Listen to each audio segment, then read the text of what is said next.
رسول اللہ رسول اللہ یا رسول اللہ یا حبیب اللہ۔ الحمدللہ رب العالمین والصلاة والسلام علی سید الانبیاء والمرسلین، اما بعد فاعوذ باللہ من الشیطان الرجیم، بسم اللہ الرحمن الرحیم۔ الصلاة والسلام علیک یا رسول اللہ وعلی آلک واصحابک یا حبیب اللہ، الصلاة والسلام علیک یا نبی اللہ وعلی آلک واصحابک یا نور اللہ۔ باتیں میرے حضور کی صلی اللہ تعالیٰ علیہ وآلہ وسلم سلسلہ لے کر ایک مرتبہ پھر حاضر ہیں۔ حضور اکرم نور مجسم شفیع امم صلی اللہ تعالیٰ علیہ وآلہ وسلم کی میٹھی میٹھی اور مبارک باتوں کو سننے کی ہمیں سعادت حاصل ہو رہی ہے۔ موضوع ہمارا نبی کریم صلی اللہ تعالیٰ علیہ وآلہ وسلم کے مبارک پیارے پیارے نام ہیں، جن کا تذکرہ ہم پچھلے 2 سے 3 سلسلوں سے کرتے ہوئے آ رہے ہیں۔ آگے مزید انشاءاللہ تبارک و تعالیٰ اسی کو کنٹینیو کریں گے اور حضور اکرم صلی اللہ تعالیٰ علیہ وسلم کے مبارک نام بھی سنیں گے اور ان کے تحت نبی کریم صلی اللہ تعالیٰ علیہ وسلم کے فضائل و کمالات میں سے کچھ باتیں سننے کی سعادت حاصل کریں گے۔ آپ علیہ السلام کا ایک نام یہ ذکر کیا گیا ہے التذکیرہ، الف لام، پھر اس کے بعد تا، پھر اس کے بعد ذال، پھر اس کے بعد کاف، پھر را اور پھر اس کے بعد گول تا، التذکیرہ۔ نبی کریم صلی اللہ تعالیٰ علیہ وآلہ وسلم کے ناموں میں سے ایک نام یہ بھی ذکر کیا گیا ہے۔ قرآن پاک میں اللہ تبارک و تعالیٰ ارشاد فرماتا ہے وَإِنَّهُ لَتَذْكِرَةٌ لِّلْمُتَّقِينَ، کہ یہ پرہیزگاروں کے لیے تذکرہ یعنی ان کے لیے نصیحت ہے۔ تو اس سے بعض مفسرین نے یہ ارشاد فرمایا کہ المراد بہ سیدنا محمد صلی اللہ تعالیٰ علیہ وسلم، یعنی یہاں پر تذکرہ سے مراد نبی کریم صلی اللہ تعالیٰ علیہ وآلہ وسلم کی ذات گرامی ہے کہ ان کے ذریعے اللہ تبارک و تعالیٰ نے لوگوں کو نصیحت فرمائی، ان کے ذریعے سے لوگوں کو غفلت سے جگایا، ان کے ذریعے سے لوگوں کو ہدایت عطا فرمائی، اور جس کے اندر یہ خصوصیت ہوں، جس کے اندر یہ خاصیتیں ہوں، خصلتیں ہوں، ایسی ذات کو التذکرہ بولا جاتا ہے، ایسی شے کو تذکرہ بولا جاتا ہے۔ تو نبی کریم صلی اللہ تعالیٰ علیہ وآلہ وسلم کی ذات گرامی میں چونکہ یہ ساری کی ساری باتیں پائی جاتی تھیں، اس لیے نبی کریم صلی اللہ تعالیٰ علیہ وآلہ وسلم کو التذکرہ بھی کہا جاتا ہے۔ آپ علیہ السلام کے مبارک ناموں میں سے ایک نام ذکر کیا گیا ہے ثمال، ثمال، ثا، میم، الف اور لام، الثمال۔ آپ کے چچا ابو طالب نے آپ کی فضیلت میں یہ شعر ذکر کیا جو بخاری شریف کے اندر موجود ہے، اور بعض نے کہا کہ یہ شعر آپ کے دادا حضرت سیدنا عبد المطلب رضی اللہ تعالیٰ عنہ کا ہے۔ وہ شعر یہ ہے کہ وَأَبْيَضُ يُسْتَسْقَى الْغَمَامُ بِوَجْهِهِ ثِمَالُ الْيَتَامَى عِصْمَةٌ لِلْأَرَامِلِ،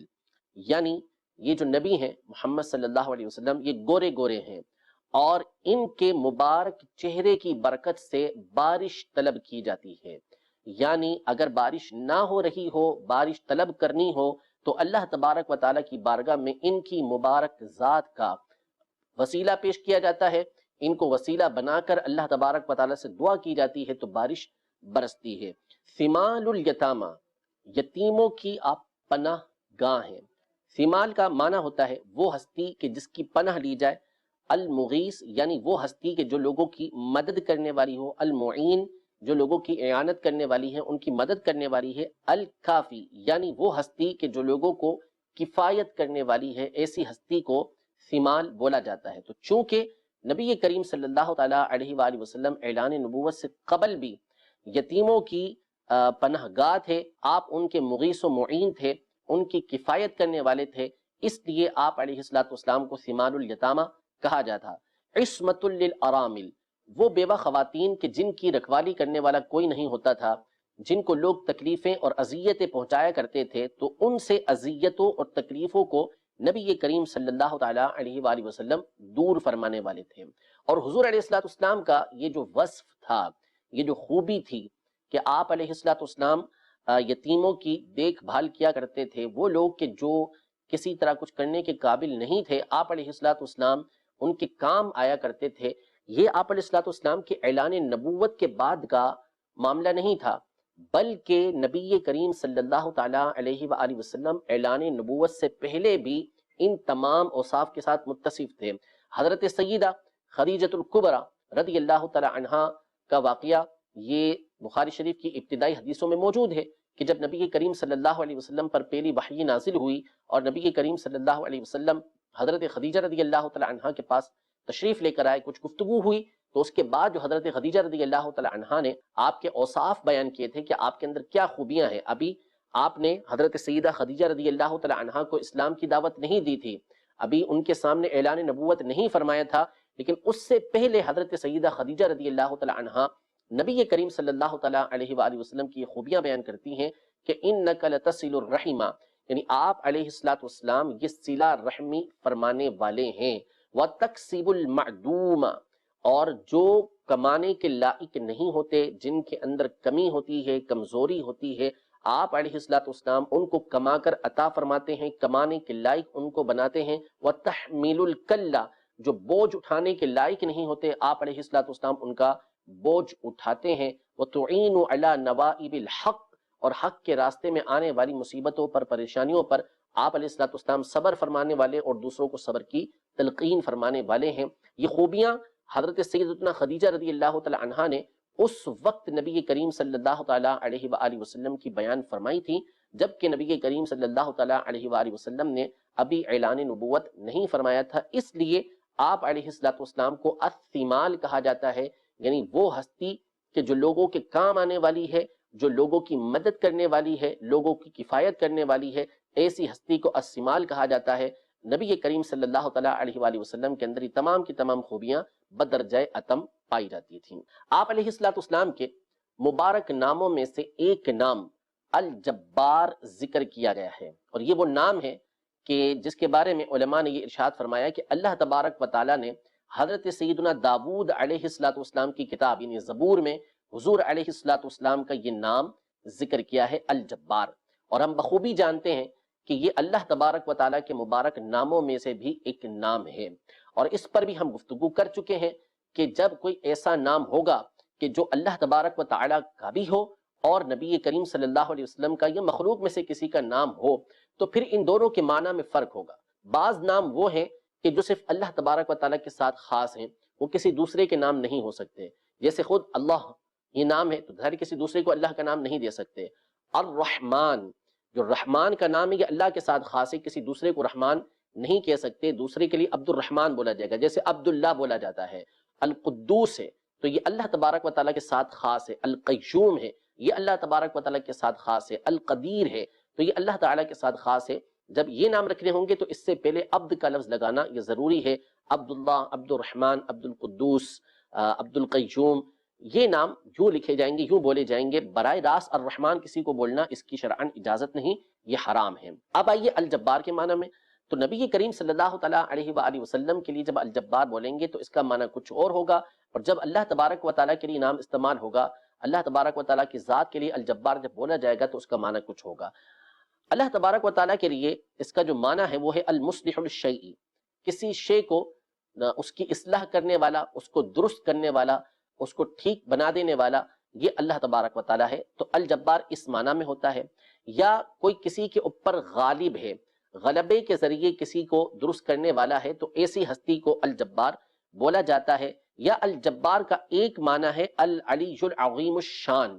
وہ ہستی کے جو بلند و بالا ہو، عظیم ہو، جس کا مقام و مرتبہ بلند ہو، تو ایسی ہستی کو الجبار بولا جاتا ہے۔ اور ایک معنی اس کا علماء نے یہ کیا الجبار کا المتکبر، یعنی وہ ذات کے جو تکبر کرنے کے لائق ہے۔ تو یقیناً اس میں سے جو المتکبر کا معنی ہے، تکبر کا معنی ہے، یہ صرف اور صرف اللہ تبارک و تعالیٰ کے لیے ہے، کسی دوسرے کے لیے یہ لفظ نہیں بولا جا سکتا۔ تو نبی کریم صلی اللہ تعالیٰ علیہ وآلہ وسلم کے لیے جب ہم الجبار کا لفظ استعمال کریں گے تو اس کے اندر یہ معنی نہیں ہوگا، بلکہ اس کا معنی یہ ہوگا کہ المصلح، یعنی وہ ہستی کہ جو ہدایت دے کر لوگوں کو ہدایت کے راستے پر بلا کر ان کی اصلاح کرنے والی ہے، ان کو درست کرنے والی ہے، ان کو درستی کی راہ پر لانے والی ہے، تو ایسی ہستی کو الجبار بولا جاتا ہے۔ تو نبی کریم صلی اللہ علیہ وسلم کے لیے الجبار اس معنی میں استعمال ہوگا، یا اس معنی میں کہ الجبار اس ہستی کو بولا جاتا ہے کہ جو بلند و بالا ہے، جس کا مقام و مرتبہ بہت بلند ہے۔ تو یقیناً نبی کریم صلی اللہ تعالیٰ علیہ وآلہ وسلم کے لیے اس اعتبار سے الجبار یہ بولنا ٹھیک ہے۔ البتہ جو تکبر والا معنی ہے وہ نبی کریم صلی اللہ تعالیٰ علیہ وآلہ وسلم کے لیے استعمال نہیں ہو سکتا۔ ایک مبارک نام ہے الجواد، الف لام جیم واو الف دال، الجواد، واو یعنی اس پر تشدید نہیں ہے، تو الجواد اس کا معنی ہے الکریم، کرم فرمانے والا، السخی، سخاوت فرمانے والا، یعنی جس کے اندر وسعت کرم پائی جائے یا جس کی اطاعت کی جائے، یہ جو خود اطاعت کرنے والا ہو، جیسے نبی کریم صلی اللہ علیہ وسلم کی اطاعت کی جاتی ہے اور آپ اپنے رب کے مطیع ہے، تو اس لیے آپ علیہ السلام کو الجواد بولا جاتا ہے، اور اس کا معروف معنی یہ سخاوت کرنا ہے، یہ کرم فرمانا ہے، تو اس اعتبار سے نبی کریم صلی اللہ تعالی علیہ وسلم کو الجواد کہا جاتا ہے۔ یہ واو کے اوپر فقط زبر ہے، اس پر تشدید نہیں ہے۔ نبی کریم صلی اللہ تعالی علیہ وآلہ وسلم کا ایک نام الجواد بھی ہے، الف لام، پھر اس کے بعد جیم، پھر اس کے بعد واو، اور واو کے اوپر تشدید ہے، پھر اس کے بعد الف، اور پھر اس کے بعد دال، الجواد۔ تو یہ جواد کے معنی کے اندر مبالغہ ہے، یعنی وہ ہستی کہ جو بہت زیادہ سخاوت فرمانے والی ہو، اور جب وہ سخاوت فرمائے تو اس کو کوئی تکلف نہ کرنا پڑے، اس کو کوئی مشکل پیش نہ آئے سخاوت کرنے میں، تو اس کے اندر مبالغہ پایا جاتا ہے کہ نبی کریم صلی اللہ تعالیٰ علیہ وآلہ وسلم بہت زیادہ سخاوت فرمانے والے ہیں۔ اسی معنی کے اندر نبی کریم صلی اللہ تعالیٰ علیہ وآلہ وسلم کا ایک اور نام بھی علماء نے ذکر کیا ہے، الاجود، الف لام، پھر اس کے بعد الف، پھر اس کے بعد جیم، پھر اس کے بعد واو، اور پھر اس کے بعد دال۔ یہ تینوں ایک ہی طرح کے لفظ ہیں، تینوں کے تینوں جوٹ سے نکلے ہیں، جس کا معنی سخاوت کرنے والا ہوتا ہے۔ جواد کا مطلب سخی، اور جواد کا مطلب بہت زیادہ سخاوت کرنے والا، اور اجود کا مطلب جو سب سے بڑھ کر سخاوت فرمانے والا ہو۔ حدیث پاک کے اندر موجود ہے کہ نبی کریم صلی اللہ تعالیٰ علیہ وآلہ وسلم نے ارشاد فرمایا، جس کا حاصل یہ ہے کہ سب سے بڑھ کر جود فرمانے والا، سب سے بڑھ کر لوگوں کو عطا فرمانے والا اللہ تبارک و تعالیٰ ہے، اور پھر اس کے بعد لوگوں میں سب سے بڑھ کر سخاوت کرنے والا میں ہوں، اور میرے بعد وہ کہ جو علم کو عام کرنے والا ہے۔ تو نبی کریم صلی اللہ تعالیٰ علیہ وآلہ وسلم کی جو سخاوت ہے، آپ علیہ السلام بلا تکلف سخاوت فرمایا کرتے تھے۔ انشاءاللہ تبارک و تعالیٰ اس پر تفصیل کے ساتھ کہ نبی کریم صلی اللہ تعالیٰ علیہ وآلہ وسلم کی سخاوت کتنی ہوا کرتی تھی، آگے چل کر اس پر تفصیل کے ساتھ گفتگو آئے گی جب ہم آپ علیہ السلام کی سخاوت کے حوالے سے ذکر کریں گے۔ یہاں پر ایک حدیث مبارکہ سماعت فرمائیے۔ حضرت عمر رضی اللہ تعالیٰ عنہ ایک مرتبہ نبی کریم صلی اللہ تعالیٰ علیہ وآلہ وسلم کی بارگاہ میں تشریف فرما تھے، تو ایک شخص حاضر ہوا اور عرض کیا، رسول اللہ صلی اللہ تعالیٰ علیہ وسلم مجھے کچھ عطا کیجیے۔ تو نبی کریم صلی اللہ تعالیٰ علیہ وآلہ وسلم نے ارشاد فرمایا کہ ابھی ہمارے پاس دینے کے لیے کچھ نہیں ہے، البتہ تم ایسا کرو کہ جو تمہاری حاجت ہے، جو تمہیں چاہیے، وہ فلاں سے جا کے لے لو، جب ہمارے پاس آئے گا تو ہم اسے عطا کر دیں گے، یعنی تمہاری جو بھی ضرورت ہے فلاں سے جا کے لے لو، جب ہمارے پاس آئے گا تو ہم اس کو دے دیں گے۔ حضرت انس رضی اللہ تعالیٰ عنہ اس حدیث پاک کے راوی ہیں۔ حضرت عمر رضی اللہ تعالیٰ عنہ نے نبی کریم صلی اللہ علیہ وسلم سے عرض کی کہ یا رسول اللہ صلی اللہ تعالیٰ علیہ وسلم، اللہ تبارک و تعالیٰ نے آپ کو اس کا مکلف تو نہیں کیا، آپ کے پاس موجود ہے، آپ عطا فرما دیں، جو اللہ تبارک و تعالیٰ نے آپ کو دیا ہے اس میں سے دے دیں، اس چیز کا تو آپ کو مکلف نہیں کیا کہ آپ یوں کہہ دیں کہ بھئی فلاں سے جا کے لے لو، جب ہمارے پاس آئے گا تو ہم واپس کر دیں گے۔ راوی کہتے ہیں کہ نبی کریم صلی اللہ تعالیٰ علیہ وآلہ وسلم کے مبارک چہرے پر ملال کے آثار آئے، خاموش ہو گئے۔ وہاں ایک اعرابی موجود تھے، انہوں نے نبی کریم صلی اللہ علیہ وسلم سے عرض کی، یا رسول اللہ آپ انفق، خرچ کیجیے، لا تخشا من ذی العرش الاقلال، اور عرش والے سے یعنی اللہ تبارک و تعالیٰ سے کمی کا خوف نہ کیجیے، یعنی آپ دیجئے، اللہ تبارک و تعالیٰ آپ کو عطا کرے گا، اللہ تبارک و تعالیٰ کی طرف سے کسی کمی کا آپ خوف نہ رکھیے۔ راوی کہتے ہیں کہ نبی کریم صلی اللہ علیہ وسلم کے مبارک چہرے پر خوشی کے آثار یہ آئے اور آپ کا چہرہ چمکنے اور دمکنے لگا، اور پھر آپ نے ارشاد فرمایا، بِهِ أُمِرْتُ، مجھے اسی بات کا حکم دیا گیا کہ بس مجھ سے جو مانگے میں اس کو عطا کروں۔ تو اس اعتبار سے ہم دیکھیں تو نبی کریم صلی اللہ تعالیٰ علیہ وآلہ وسلم الاجود ہیں، ایک نام آپ کا جواد، اور اسی پہ مبالغہ کرتے ہوئے الجواد، اور اسی پر مبالغہ کرتے ہوئے الاجود۔ اور پھر اس سے آگے چلیں تو حضرت ابن عباس رضی اللہ تعالیٰ عنہما کی حدیث، جس سے ہم نے اپنے سلسلے کی ابتدا کی تھی رمضان المبارک کے حوالے سے، کہ سیدنا عبداللہ بن عباس رضی اللہ تعالیٰ عنہما یہ ارشاد فرماتے کہ نبی کریم صلی اللہ تعالیٰ علیہ وسلم کان رسول اللہ صلی اللہ تعالیٰ علیہ وسلم اجود الناس، کہ نبی کریم صلی اللہ تعالیٰ علیہ وآلہ وسلم تمام لوگوں میں سب سے بڑھ کر سخاوت فرمانے والے تھے۔ کیسی سخاوت فرمانے والے تھے کہ جو جس طرح کا سوال کرتا آپ علیہ السلام اسے عطا فرماتے۔ بعض لوگ نبی کریم صلی اللہ علیہ وسلم کی بارگاہ میں حاضر ہوتے، اسلام قبول کرتے، تو آپ علیہ السلام ان کو خوب عطا فرمایا کرتے تھے، بعضوں کو اتنا عطا کرتے کہ ان کی وادیاں یہ بکریوں سے بھر جایا کرتی تھیں، اور وہ اپنی قوم میں جا کر اعلان کرتے کہ محمد صلی اللہ تعالیٰ علیہ وآلہ وسلم کی بارگاہ میں حاضر ہو، ان پر ایمان لاؤ کہ وہ اتنا عطا کرتے ہیں کہ اس کے بعد پھر کسی کمی کا خوف نہیں رہتا۔ تو آپ علیہ الصلوۃ والسلام یہ تمام لوگوں میں سب سے بڑھ کر سخاوت فرمانے والے ہیں۔ ابھی اس حوالے سے میں نے ایک حدیث مبارکہ آپ کی بارگاہ میں عرض کی تھی کہ خود نبی کریم صلی اللہ تعالیٰ علیہ وآلہ وسلم نے یہ ارشاد فرمایا کہ الا اخبرکم عن الاجود، کہ میں تمہیں سب سے بڑھ کر جود فرمانے والے کے بارے میں نہ بتاؤں؟ پھر آپ نے فرمایا اللہ الاجود، اللہ تبارک و تعالیٰ سب سے بڑھ کر جود فرمانے والا ہے۔ آپ یہاں ملاحظہ کر رہے ہوں گے کہ میں نے اللہ تبارک و تعالیٰ کے لیے جب الاجود کا لفظ استعمال کیا، اس سے پہلے گفتگو کی تھی تو میں نے سخاوت کا لفظ استعمال نہیں کیا۔ یہ یاد رکھیے گا کہ اللہ تبارک و تعالیٰ کے لیے ہم سخی کا لفظ استعمال نہیں کر سکتے۔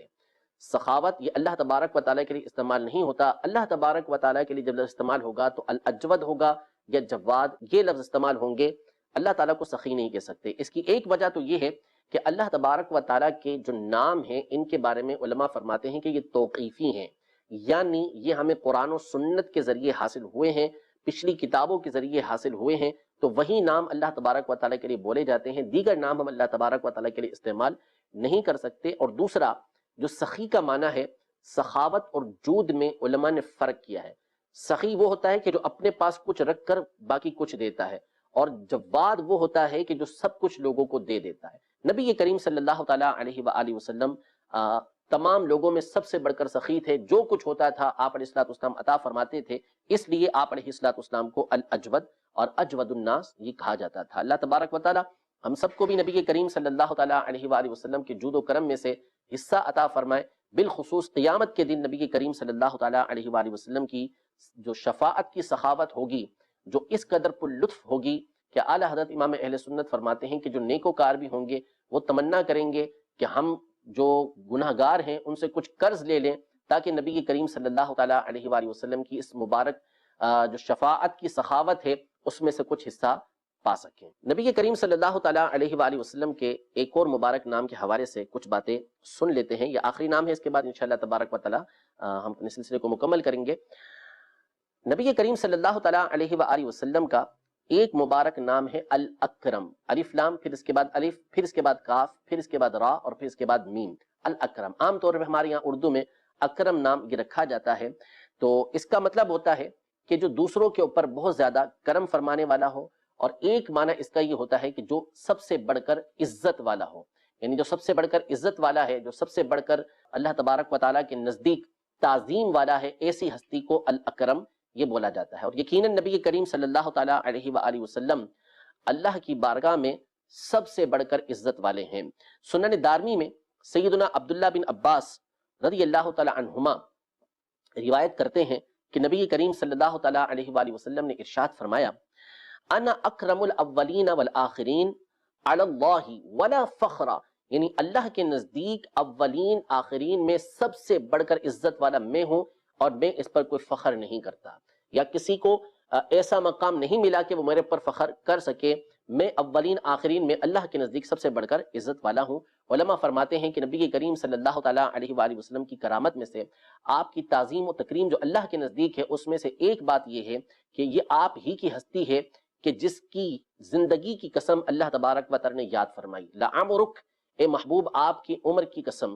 آپ کی تعظیم اور تکریم اور آپ کے مقام اور مرتبے اللہ تبارک و تعالیٰ کی بارگاہ میں جتنے ہیں، اس میں سے ایک بات یہ ہے کہ اللہ تبارک و تعالیٰ نے آپ کے شہر کی قسم یاد فرمائی، لا اقسم بہذا البلد وانت حل بہذا البلد، کہ محبوب مجھے اس شہر کی قسم، کہ اس لیے کہ آپ علیہ الصلوۃ والسلام اس میں تشریف فرما ہیں۔ آپ کی تعظیم اور تکریم اور آپ کا مقام و مرتبہ جو اللہ تبارک و تعالیٰ کی بارگاہ میں ہے وہ اتنا ہے کہ اللہ تبارک و تعالیٰ نے آپ کے زمانے کی قسم یاد فرمائی، والعصر، اے محبوب جس زمانے کے اندر آپ موجود ہیں مجھے اس زمانے کی قسم۔ آپ کا مقام، آپ کا مرتبہ، آپ کی تعظیم اور آپ کی تکریم جو اللہ تبارک و تعالیٰ کی بارگاہ میں ہے، اس میں سے ایک بات یہ ہے کہ اللہ تبارک و تعالیٰ نے آپ کی گفتگو کی قسم یاد فرمائی، وقیل ہی، یہ محبوب آپ کے بات کرنے کی قسم، آپ کی گفتگو کی قسم۔ تو نبی کریم صلی اللہ تعالیٰ علیہ وسلم کا مقام اور مرتبہ چونکہ اللہ تبارک و تعالیٰ کی بارگاہ میں یہ سب سے بلند و بالا ہے، آپ علیہ الصلوۃ والسلام سب سے بڑھ کر اللہ کی بارگاہ میں عزت والے ہیں،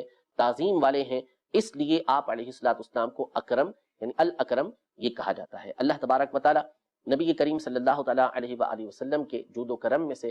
ہمیں حصہ عطا فرمائے، ہمیشہ آپ علیہ الصلوۃ والسلام کے فضائل و کمالات کو بیان کرتے رہنے کی توفیق عطا فرمائے، لمحہ بلمحہ اللہ تبارک و تعالیٰ ہمیں حضور علیہ الصلوۃ والسلام کی محبت میں اضافہ زیادتی عطا فرمائے، آمین بجاہ النبی الامین صلی اللہ تعالیٰ علیہ وآلہ وسلم۔ رسول اللہ رسول